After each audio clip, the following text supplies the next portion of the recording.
उन्नाव कांड का दोषी कुलदीप सिंह सेंगर यूपी बीजेपी के विधायक थे ये।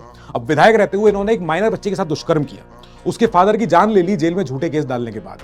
उस बच्ची को, उसके परिवारीजन को उड़वाने का प्रयास किया ट्रक से। फिर इसके बाद फाइनली एक सीबीआई की गहन जांच के बाद ट्रायल कोर्ट ने इसको बोल दिया कि आप जा रहे हैं उम्र कैद, क्योंकि चार्जेस जो है प्रूव हो चुके हैं। फिर ये जाते हैं दिल्ली हाईकोर्ट और दिल्ली हाईकोर्ट में जाके ये बोलते हैं कि मुझे कराना है मोतियाबिंद का ऑपरेशन। बेल मिल गई इनको एक बार फिर जाते हैं दिल्ली हाईकोर्ट और कहते हैं कि साहब मुझे तो एक बात और भी करनी है। इनके वकील जाके वहां बताते दिल्ली हाईकोर्ट में कि पॉक्सो एक्ट में, जिसके तहत मुझे सजा मिली है, पॉक्सो एक्ट में एक पब्लिक सर्वेंट की डेफिनेशन है ही नहीं और एमपी एमएलए को एक पॉक्सो एक्ट के तहत एक जनसेवक नहीं माना जा सकता। दिल्ली हाईकोर्ट ने इस बात पे इनकी सजा को सस्पेंड कर दिया। हाँ, कई सारी शर्तें लगा दी, 15 लाख का आपको बॉन्ड भरना है, पीड़ित के परिवारीजनों के या भाई किसी के भी 5 किलोमीटर के दायरे में जा नहीं सकते आप, और दिल्ली छोड़ के नहीं जा सकते आप, जो भी चीजें ना। लेकिन सुप्रीम कोर्ट ने आज बोला कि नहीं, ये जो ऑर्डर है दिल्ली हाईकोर्ट का, इस पर हम स्टे लगाते हैं, ये गलत हुआ है, ये होना ही नहीं चाहिए था।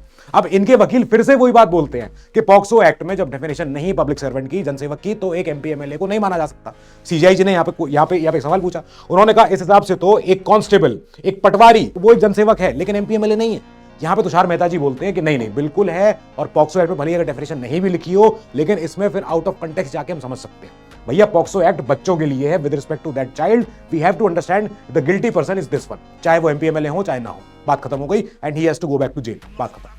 नाउ एक चीज और है यहां पे कि ये सुप्रीम कोर्ट की वही बेंच थी जिसने आज अरावली के लिए भी सेम जजमेंट दिया था कि इस अरावली पे दोबारा सुनवाई होगी, दोबारा कमेटी बनेगी। तो इनफैक्ट हम देख रहे हैं कि सुप्रीम कोर्ट में आके जो केसेस हैं वो अपनी मेरिट पे सुने जा रहे हैं।